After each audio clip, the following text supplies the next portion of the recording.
मंगल भवन मंगल हारी।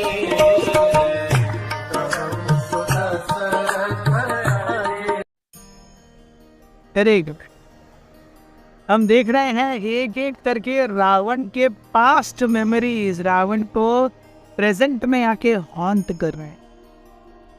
रावण देख रहे थे, एक बार की बात है जब रावण, ये उसी समय की बात है जिस दिन रावण ने कुबेर के ऊपर आक्रमण करके कुबेर से लंका को और पुष्पक को छीन लिया।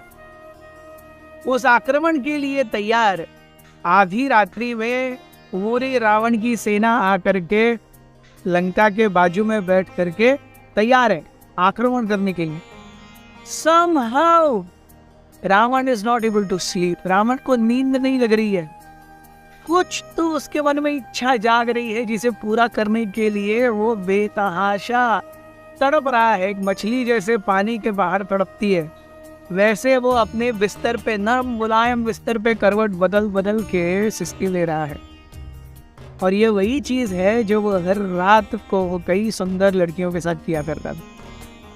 लेकिन आज his lust is not seeing a shore।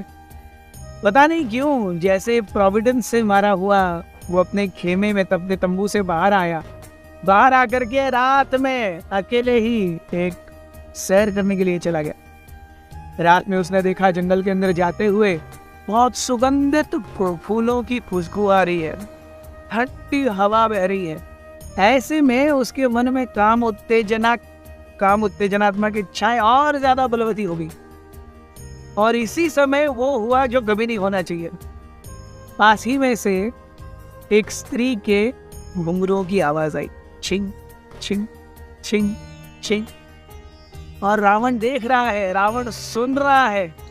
दूर से एक सुंदर, बहुत ही शेपली वुमन आ रही है। रावण की आंखें बड़ी हो गई, चौंधी आ गई। वो देखने का प्रयास कर रहा है ये कौन है। घुंघरू की आवाज और उस स्त्री के कॉन्टोर्स को देख करके रावण अपने मन में अत्यंत हर्ष करने लगा। रावण अपने मन में सोच रहा है, ऐसी सुंदर स्त्री मैंने आज तक नहीं देखी। ऐसा लग रहा है जैसे चित्र की सिर्फ शीतलता ये केवल उसके शरीर को उज्जवल बनाने के लिए है। ऐसा लग रहा है जैसे हवा केवल उसके शरीर से आने वाली मादक द्रव्यमय सुगंध को मुझ तक पहुंचाने के लिए है। ऐसा लग रहा है कि आंखें केवल उसके सुंदर रूप रूपी मदिरा को पीने के लिए हैं। रावण उसके ओठों को देख करके ललचा गया। वो स्त्री किसी को ढूंढते हुए भाग रही थी। वो भी she was also not quite in herself, she was searching for someone। ऐसे में तुरंत एक पेड़ के पीछे से रावण ने झपकी मारी और उस स्त्री को हाथ में पकड़ा। स्त्री ने देखा किसने मेरा हाथ पकड़ लिया और वो डर गई, सहम गई। रंभा अपने आप को रोक नहीं पाई। रंभा देखती है, कहती है तुम कौन हो। रावण कहता है मैं त्रिलोक विजयी रावण हूं, आज मैं तुम्हें अपनी बना करके रहूंगा, आओ मेरी पटरानी बनो। यू सी, रावण ने हर स्त्री को यही प्रलोभन दिया था, आओ मेरी पटरानी बनो। काफी समय के बाद सीता देवी को भी वो अपहरण करेगा, यही प्रलोभन देगा, तुम मेरी पटरानी बनो, मेरी बाकी सारी रानियां तुम्हारी दासी बनेंगी। टिपिकल, हम जैसे कहते हैं ना आप कैसे हैं, हम अच्छे हैं। टिपिकल, मेरी पटरानी बनो, मेरी सारी रानियां तुम्हारी सेवा करेंगी। रावण ने रंभा को यही क्या कहते हैं कैरेट दिखाया। रंभा कहती है आप कौन हो और इतने रात में इस तरीके से मेरा ये क्यों रोक रहे हो।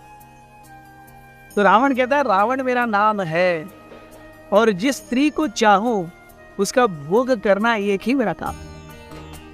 रंभा कहती है आप ऐसा मत कीजिए, आप अगर रावण हैं तो आप कुबेर के भाई हैं और मेरी शादी कुबेर के बेटे नलकुबर से होने वाली है, इस तरीके से आप मेरे ससुर जी हुए। रावण पहली बार चौंक गया। पहली बार किसी स्त्री को उसने भोग के लिए उठाया था और वो बोल रही थी आप मेरे ससुर जी हैं। सोचिए। रावण बोला मैं कैसे ससुर जी, एक रात मैं तुम्हें पहचानता नहीं, तुम मैं मुझे पहचानती नहीं, ऐसे ही मैं तुम्हारा ससुर जी, ऐसे थोड़ी ना होता है। तो रावण ने पूछा तुम कौन? वो स्त्री कहने लगी मैं रंभा हूं, मेरे अभी नलकुबर के साथ शादी होने वाली है, जो आपका भतीजा है, आपके भाई का बेटा है। तो उस समय रंभा प्रैक्टिकली रावण के सामने गिड़गिड़ाई और कहने लगी आप मेरे पूजनीय हैं, कृपया आप मेरी तरह ऐसा बर्ताव मत कीजिए। रावण है तुरंत रंभा को खींच लिया और उसके शरीर पर इतस्ततः अपने काम और भोग की इच्छाओं के नासूर छोड़ दिए। Rambha was completely taken aback. Rambha ये न जानते हुए कि अब मैं क्या करूं, रोते बिलखते हुए वो ढूंढने लगी नलकुबर को। काफी समय के बाद नलकुबर के जब घर पहुंची वो, तो नलकुबर देखते हैं अरे ये क्या हो गया है।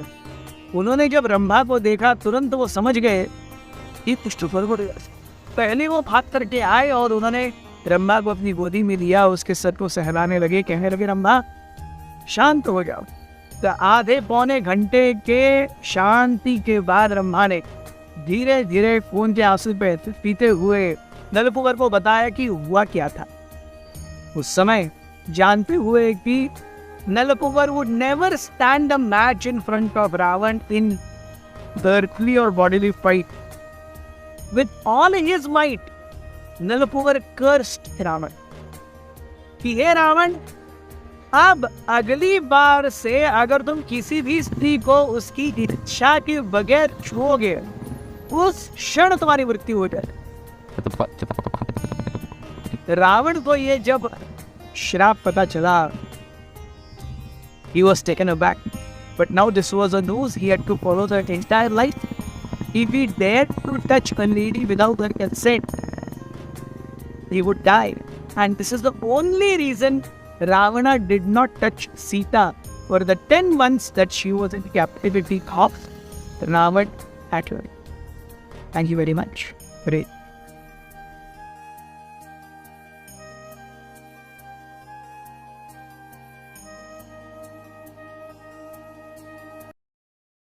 हमारे साथ श्री रघुनाथ तो किस बात की चिंता, हमारे साथ श्री रघुनाथ तो किस बात की चिंता, शरण में रख दिया जब माथ तो किस बात